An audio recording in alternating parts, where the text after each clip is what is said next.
On a serene afternoon at Hampton Park, a piercing scream shattered the peaceful atmosphere, startling everyone nearby. Zoe Jackson, a 12-year-old girl, quickly rushed to the scene where a young boy lay on the ground, clutching his arm in pain. Under the skeptical gazes of the crowd and the boy's wealthy mother, Zoe calmly opened her first aid kit and treated the injury with an astonishing level of professionalism. When the boy's father, James Peterson, arrived at the scene, he was stunned to learn that a young girl had saved his son.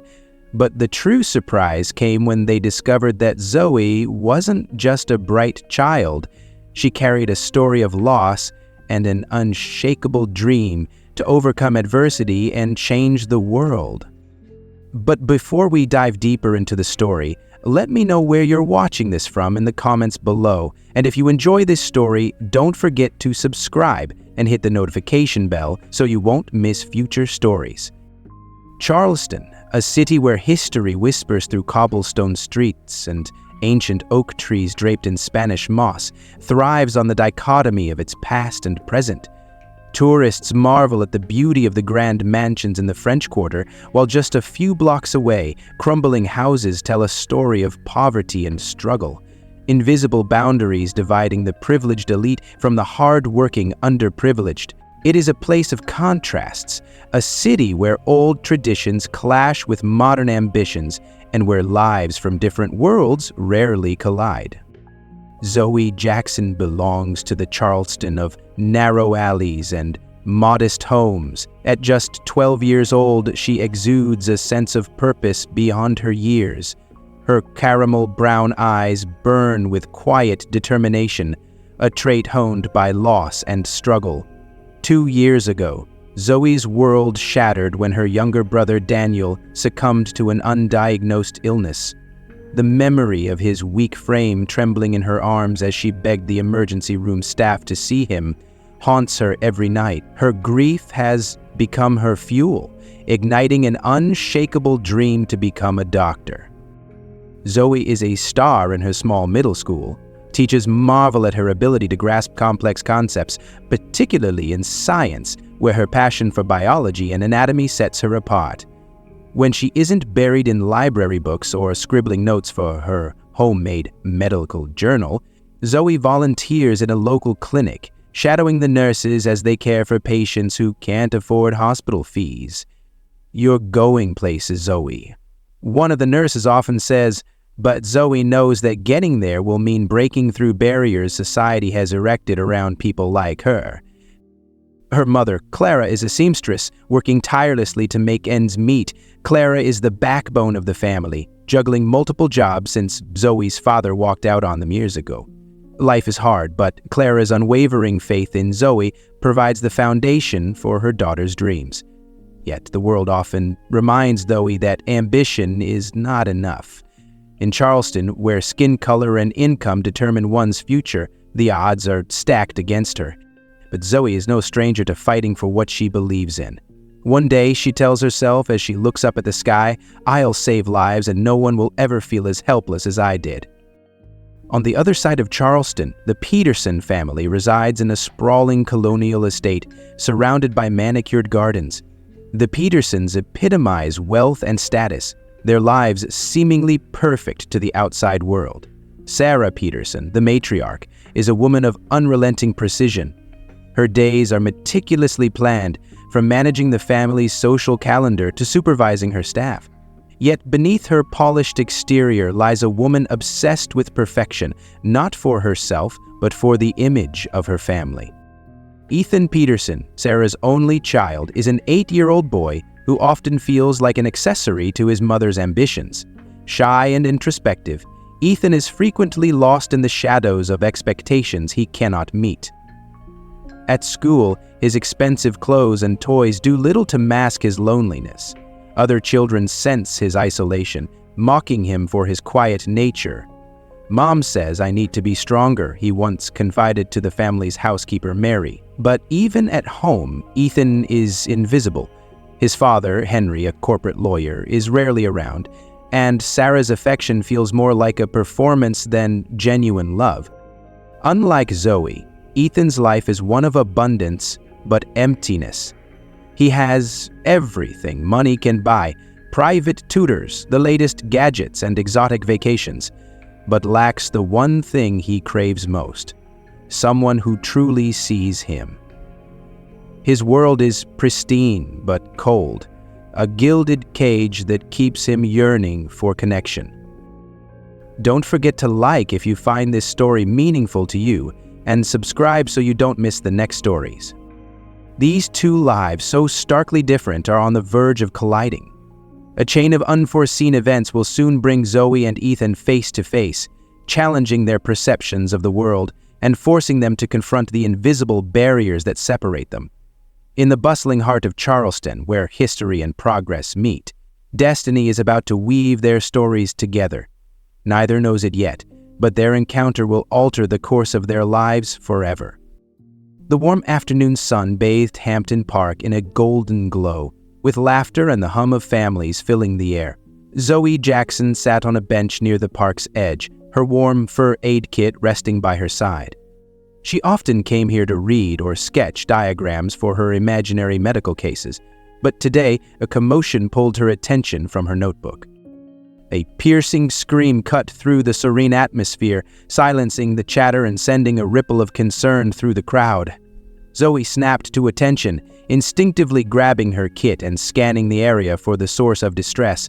Her sharp eyes found it, a young boy, crumpled on the ground near the climbing frame, clutching his arm in visible agony.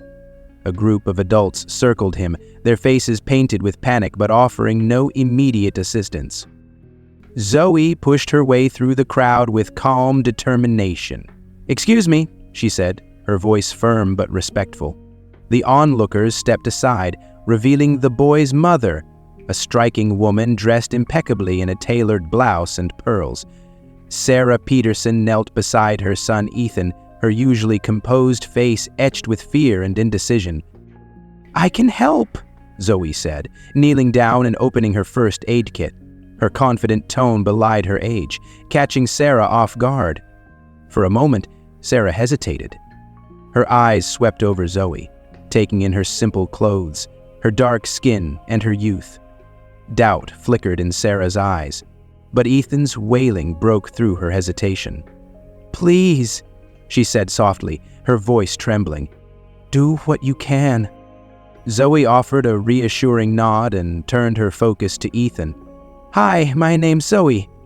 Can you tell me where it hurts?" she asked, her tone gentle but professional. Ethan sniffled and pointed to his left arm, which was swelling rapidly. Zoe's hands moved deftly, checking for obvious deformities. "It's broken," she said, after a quick examination. "I'll stabilize it, but he needs to get to a hospital immediately."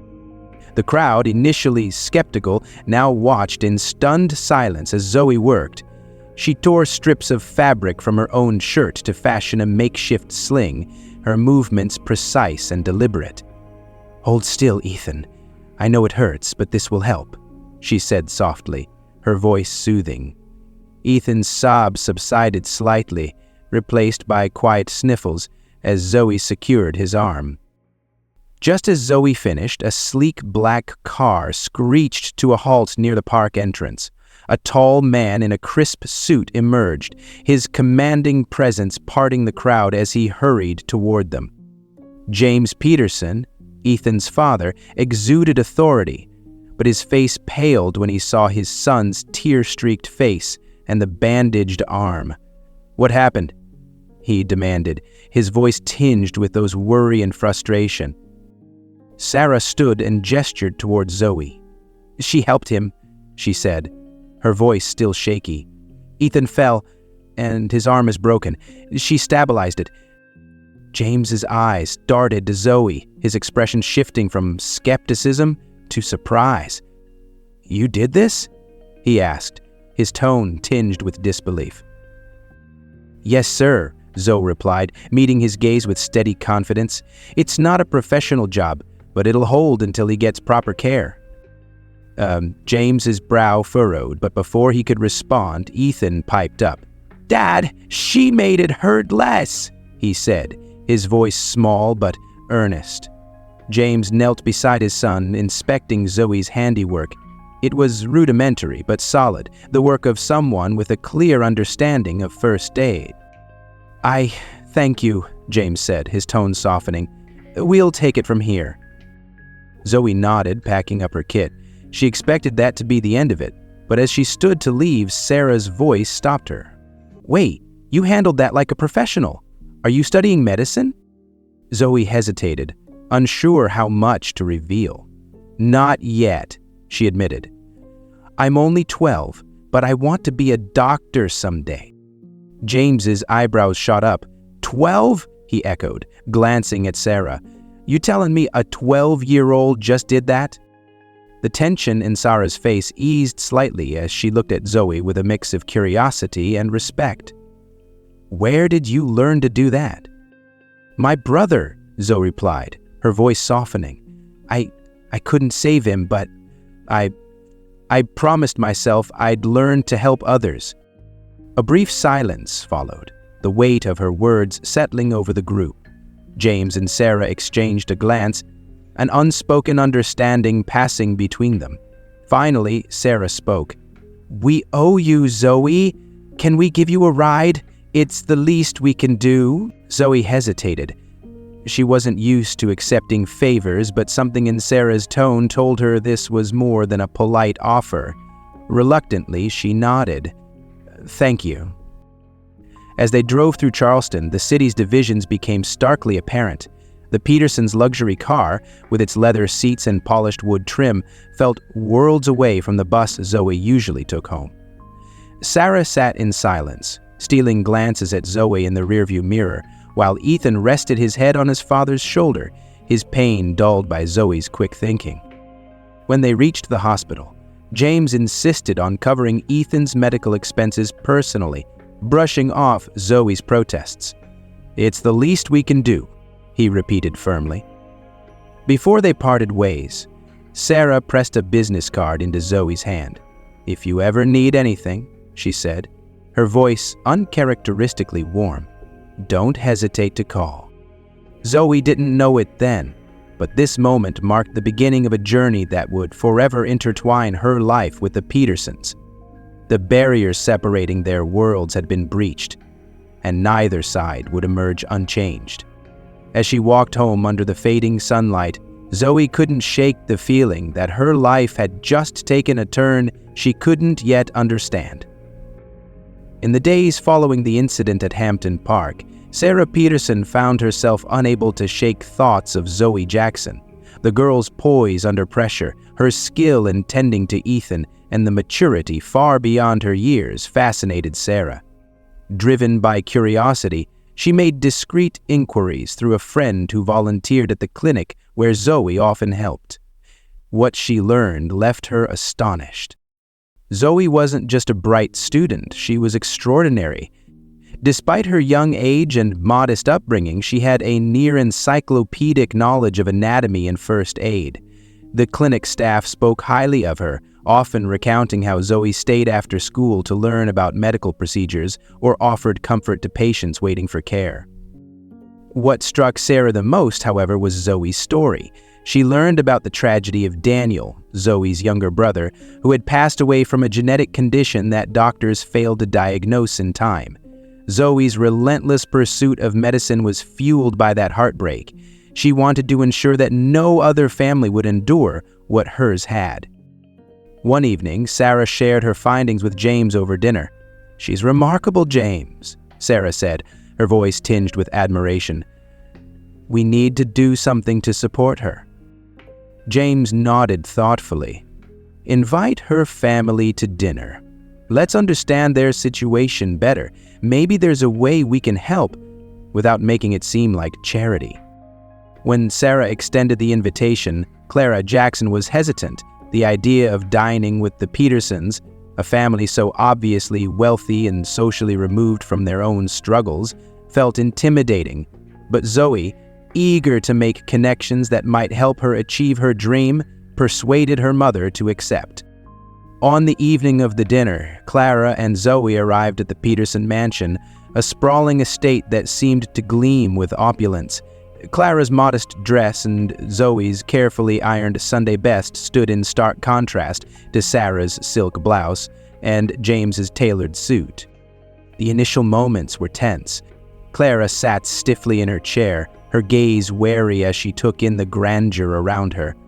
Zoe, however, was unbothered, her focus entirely on Ethan, who greeted her with a shy smile. Despite their differences, the two children had struck a tentative friendship since their first meeting.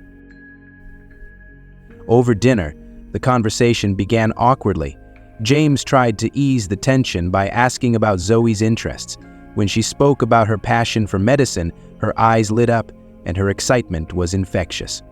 "I want to work on genetic research," she explained, "so kids like my brother don't have to suffer because doctors don't know enough." Sarah listened intently, her initial reservations about Zoe melting away. "You have the determination of someone twice your age," she said, genuinely impressed.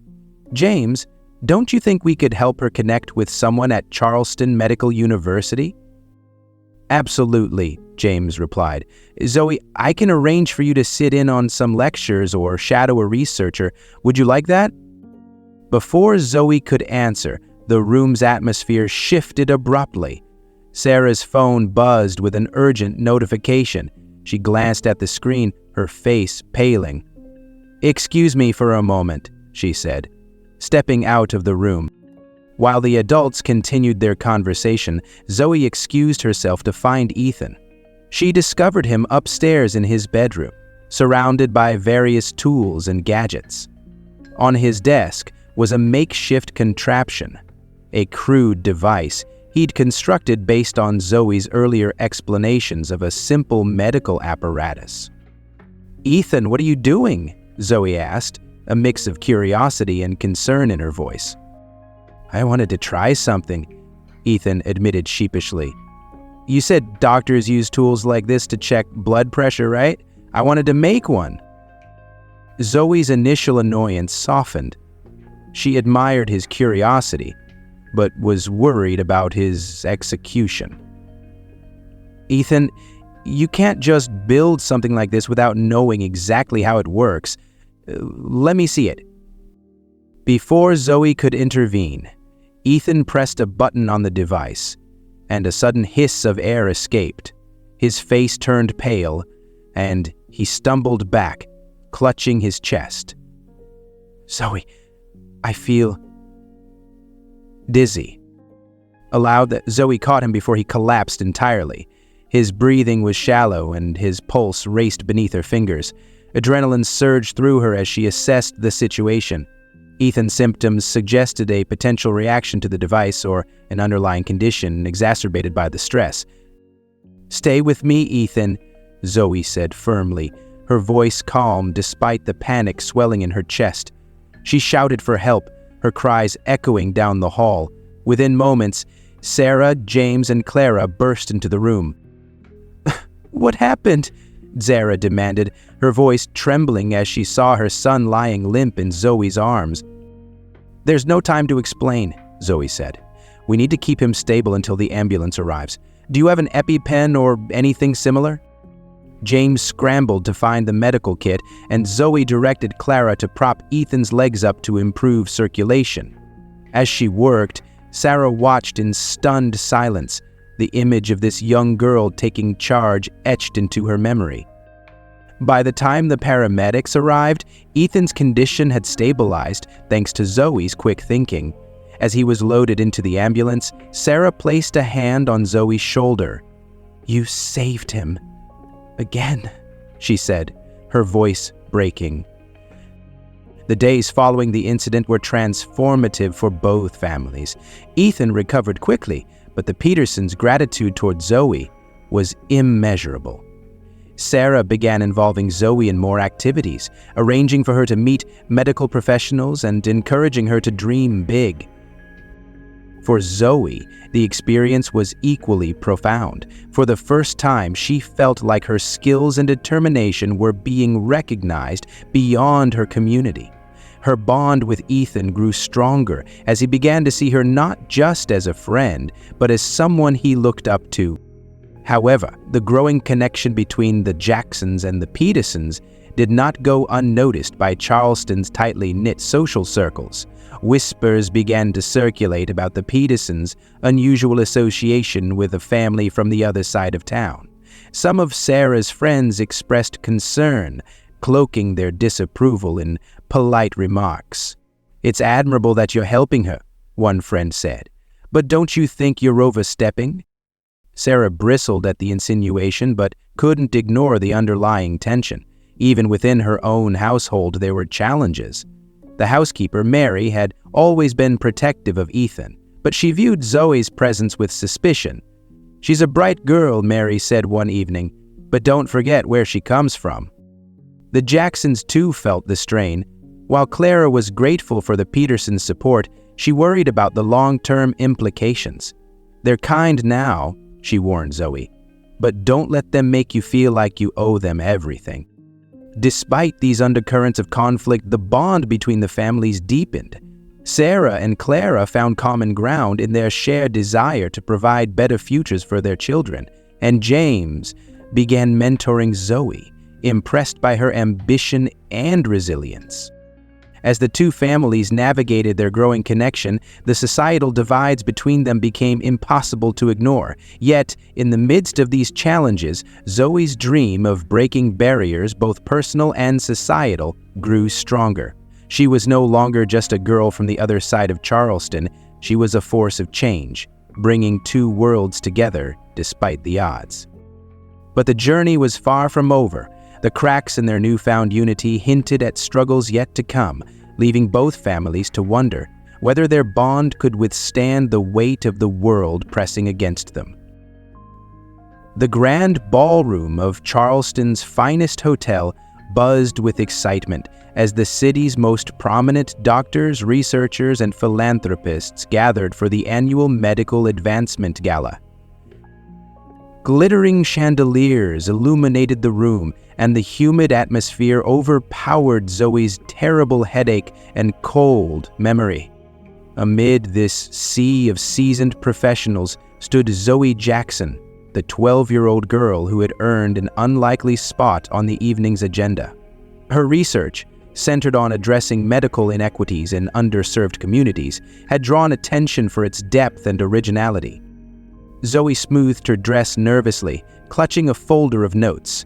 Though she had practiced her presentation countless times, the imposing crowd made her heart race. Beside her, Sarah Peterson offered a reassuring smile. "You're here because you deserved to be," Sarah said firmly. "Remember that."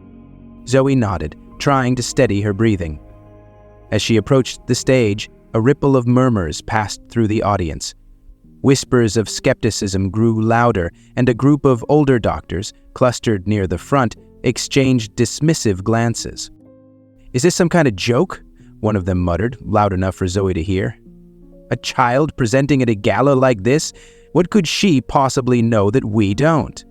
Another doctor chuckled. "This isn't a science fair." The cutting remarks stung, but Zoe pressed forward. She reminded herself of why she was here. Not for accolades, but to shine a light on the struggles her community faced and to honor her brother's memory.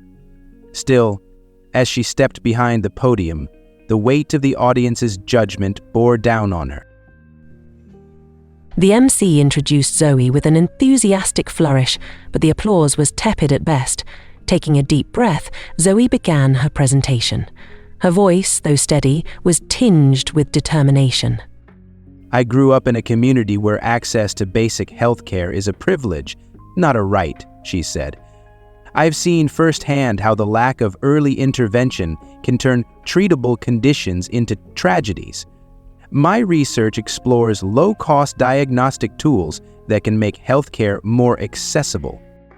As Zoe continued, her confidence grew. She displayed charts and diagrams explaining how she had repurposed everyday materials to create affordable medical devices. Her passion and ingenuity were evident, and the audience began to shift in their seats, some leaning forward to listen more closely. But just as Zoe reached the climax of her presentation, a sharp voice interrupted her. "This is preposterous," declared Dr. Andrew Wells, a senior physician known for his traditionalist views. He stood abruptly, his expression a mix of disdain and incredulity. "You're suggesting solutions to problems you barely understand. Medicine isn't a hobby, young lady. It's a science built on years of study and experience. Where is your proof?" The room fell silent, all eyes on Zoe. Her heart pounded as she grappled with how to respond. She glanced toward Sarah, who gave her a small nod of encouragement. "I may not have the years of study you do, Dr. Wells," Zoe said, her voice unwavering. "But I've seen the consequences of inaction. I've held the hands of patients who couldn't afford to wait for someone to solve these problems. My research is a step toward giving them hope." Her words were met with scattered applause, but Dr. Wells remained unimpressed. "Hope," he scoffed. "Hope doesn't save lives. Science does. Show us data from a peer-reviewed journal or stop wasting our time." Zoe opened her mouth to respond, but before she could, a familiar voice rang out. "I believe I can address that," said Dr. Evelyn Carter, rising from her seat near the back of the room. The audience collectively turned toward her, their whispers swelling with recognition. Dr. Carter, a world-renowned researcher and one of the keynote speakers for the evening, had earned her reputation as a trailblazer in innovative medical practices. Dr. Carter approached the stage with calm authority, her eyes fixed on Dr. Wells. "Andrew," she began, her tone sharp but composed, "I find it ironic that you're questioning proof when this young lady has presented more originality and empathy tonight than I've seen in many of our professional conferences." The room buzzed with murmurs as Dr. Carter stepped beside Zoe, placing a supportive hand on her shoulder. Zoe's work isn't just theoretical. She's designed prototypes, conducted field tests, and demonstrated their impact in underserved communities. I've personally reviewed her research, and I can assure you it's as valid as any we've seen. Dr. Wells bristled, his face reddening. "Evelyn, with all due respect, you can't seriously believe—" "I do believe," Dr. Carter interrupted, her voice firm. "In fact, I invited Zoe here tonight because her ideas challenge us to rethink our priorities. She represents the future of medicine, a future that demands innovation and compassion in equal measure." Turning to the audience, Dr. Carter continued, "We are here to celebrate progress, not to gatekeep it. Zoe's age doesn't diminish the importance of her work. If anything, it's a reminder of what we can achieve when we stop underestimating potential." Zoe stood frozen, her emotions a whirlwind of relief and gratitude. The room erupted into applause, louder and more enthusiastic than before. Dr. Wells sank back into his seat, his protests drowned out by the crowd. Dr. Carter leaned down to whisper to Zoe, "You're doing great. Finish strong." With renewed confidence, Zoe turned back to the podium. She concluded her presentation with a heartfelt plea for collaboration. "I can't do this alone," she said, her voice steady and clear. "But together, we can make healthcare accessible to everyone, regardless of where they live or how much they earn." When Zoe finished, the audience rose to their feet in a standing ovation. The applause was thunderous, a stark contrast to the skepticism she had faced earlier. Tears welled in Sarah's eyes as she watched Zoe bask in the recognition she so deserved. After the gala, several doctors approached Zoe, offering to mentor her or collaborate on her projects. Dr. Carter introduced her to key figures in the medical community, ensuring her voice would continue to be heard. As the night drew to a close, Sarah placed a hand on Zoe's shoulder. "You've done something incredible tonight," she said, her voice full of pride. "You've shown them what you're capable of, and this is just the beginning." For the first time, Zoe allowed herself to believe it. She wasn't just a girl with big dreams anymore. She was a force for change, ready to take on the challenges ahead. The morning after the gala, Zoe woke to an unfamiliar buzz of her phone. As she opened the screen, her stomach dropped. A scathing article headlined one of Charleston's most read publications, "The Child Prodigy" or "The Gala Gimmick." The piece accused Zoe of being nothing more than a media sensation, suggesting that her invitation to the gala was orchestrated for publicity rather than merit. "This is exactly why children shouldn't be in adult spaces," the article read. Zoe Jackson's ideas are inspiring, but inspiration alone doesn't save lives. Medicine demands expertise, not idealism. Zoe's hands trembled as she scrolled through the accompanying flood of social media reactions. While some defended her, many echoed the article's sentiment, questioning her qualifications and suggesting she step aside for real professionals. The worst comment stung the hardest. "She's a kid playing dress-up in a world she doesn't understand." Heartwarming story, but is it practical? Charleston Medical Gala should focus on real science, not charity cases. Zoe tried to push down the knot of anger and humiliation rising in her throat. This wasn't just about her. It was about the people her research aimed to help. But for the first time, doubt crept into her mind. Was she in over her head? Instead of retreating, Zoe decided to face her critics head-on. She reached out to Dr. Evelyn Carter, who had become her mentor after the gala. "They say I don't have proof," Zoe told her, fighting to keep her voice steady. "Then let's give them proof." Dr. Carter smiled, her expression one of both pride and determination. Together, they began a series of collaborative tests, refining Zoe's prototypes and collecting real-world data to validate her findings. Zoe also invited some of her loudest detractors to observe her work at the clinic. Slowly but surely, the narrative began to shift. Critics who once dismissed her were forced to acknowledge the tangible impact of her efforts.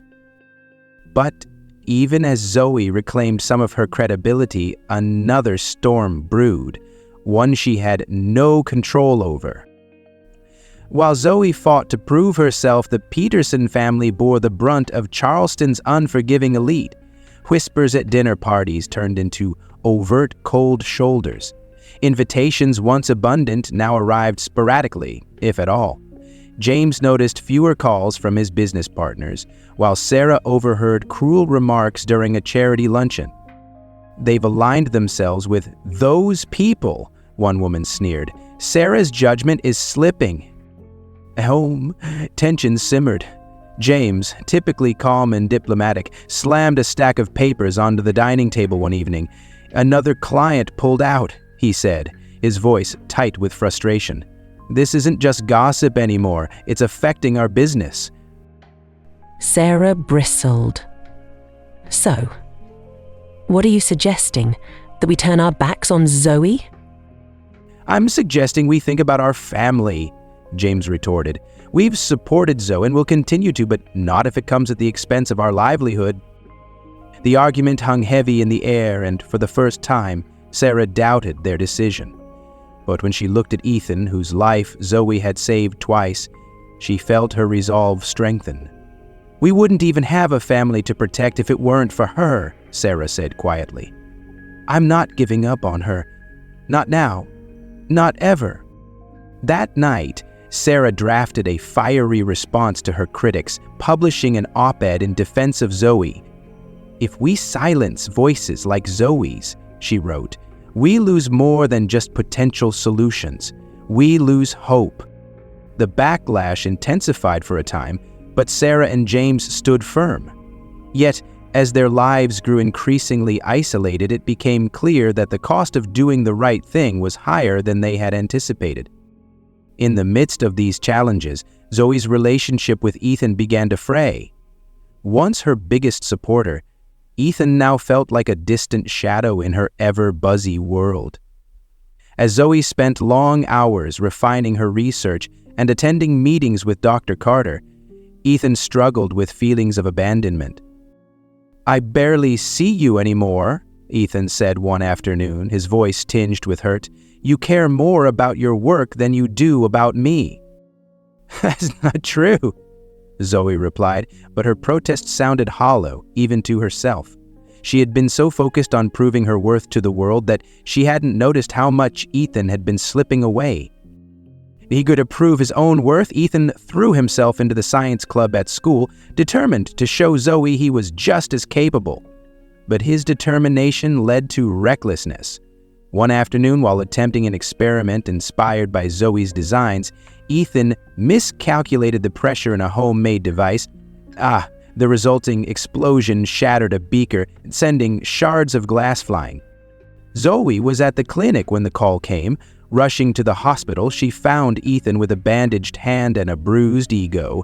The sight of him, pale and shaken, filled her with guilt. "Didn't you ask me for help?" Zoe asked, her voice breaking. "Because you're never around," Ethan shot back.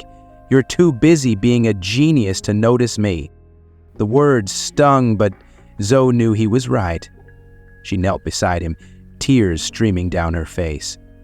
"I'm sorry," she whispered. "I've been so focused on proving myself that I forgot the people who matter most." In the days that followed, Zoe made a conscious effort to reconnect with Ethan. She invited him to help refine her prototypes, turning her work into a shared passion. Together, they rebuilt the device Ethan had attempted, this time with Zoe guiding him every step of the way. As their bond healed, so did Zoe's resolve. She realized that proving her worth didn't mean shouldering the burden alone.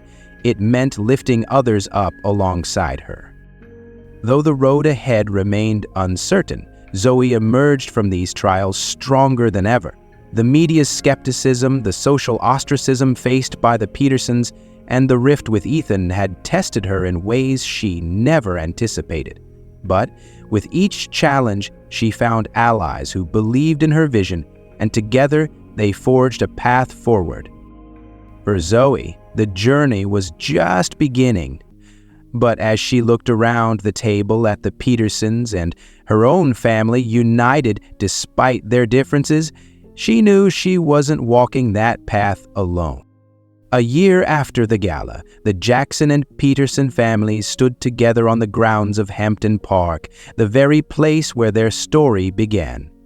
Brightly colored banners flapped in the warm breeze, announcing the launch of the Community Care Initiative, a program aimed at providing accessible health care to underserved neighborhoods. It was Zoe's vision brought to life, a collaboration between the Petersons' resources and the Jacksons' first-hand understanding of the challenges faced by their community. The initiative was ambitious: mobile clinics equipped with affordable diagnostic tools, free health education workshops, and partnerships with local doctors and volunteers to expand the reach of healthcare.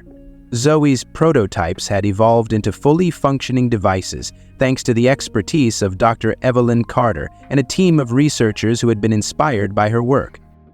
"I can't believe we're here," Zoe said softly, looking at the bustling setup around her. Tents and booths lined the park, staffed by nurses, doctors, and volunteers ready to assist the hundreds of families who had gathered. Beside her, Sarah Peterson placed a reassuring hand on her shoulder. "You've worked hard for this, Zoe," Sarah said. "This is just the beginning." James Peterson and Clara Jackson worked the crowd together, an unlikely but effective duo. James spoke with local business owners about sponsoring future projects, while Clara shared her personal experiences, emphasizing the importance of trusting this new initiative. Even Ethan had a role.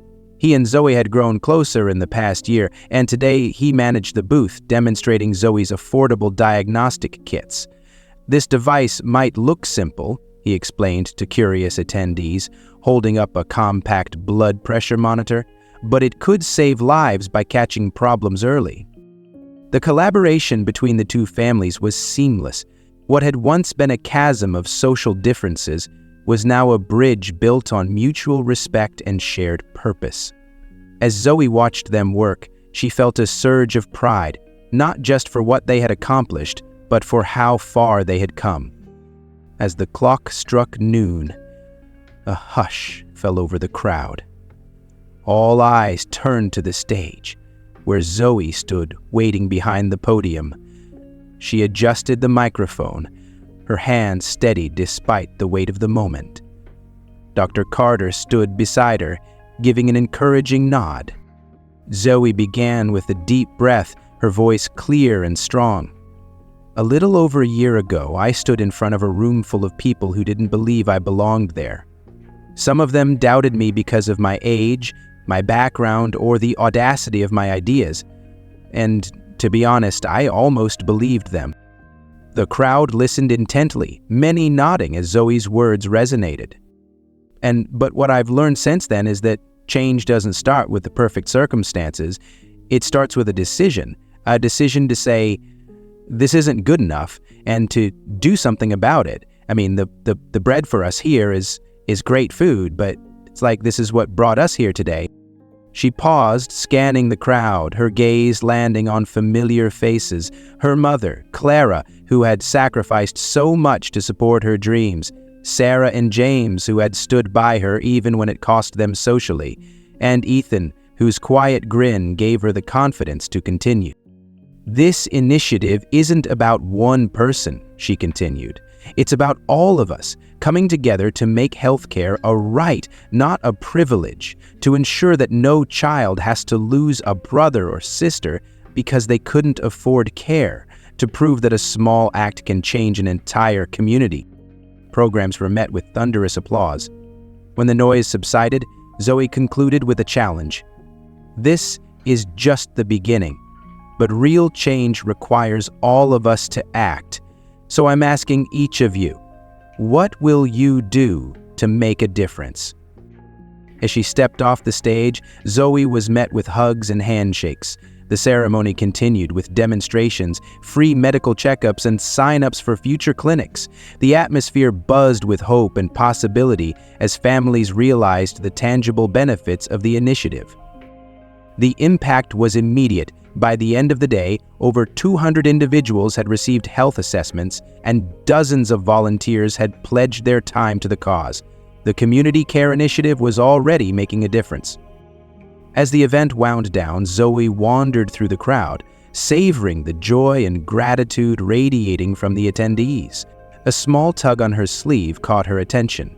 She turned to see a young boy, no older than 7, clutching a notepad and staring up at her with wide eyes. "Miss Zoe?" he asked hesitantly. "Yes?" Zoe crouched down to his level, her smile warm and inviting.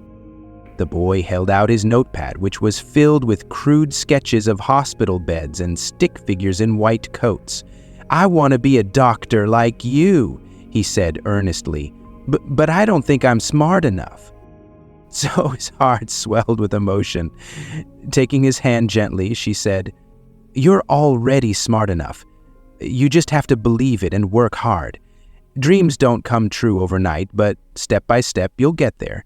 And one day you'll help people in ways you can't even imagine." The boy's eyes lit up, his doubts replaced by newfound determination. "Really?" "Really," Zoe replied. "You can. We all can." As the boy ran off to show his parents the sketches, Zoe stood and looked out at the park. The day had been a triumph, but it was also a reminder of the work that still lay ahead. She didn't know what challenges the future would bring, but for the first time she felt ready to face them, not just for herself, but for everyone who dared to dream of something better. The sun dipped below the horizon, casting the park in golden light. And as Zoe watched families leave with hope in their hearts, she knew this was only the beginning of a brighter, healthier future for them all.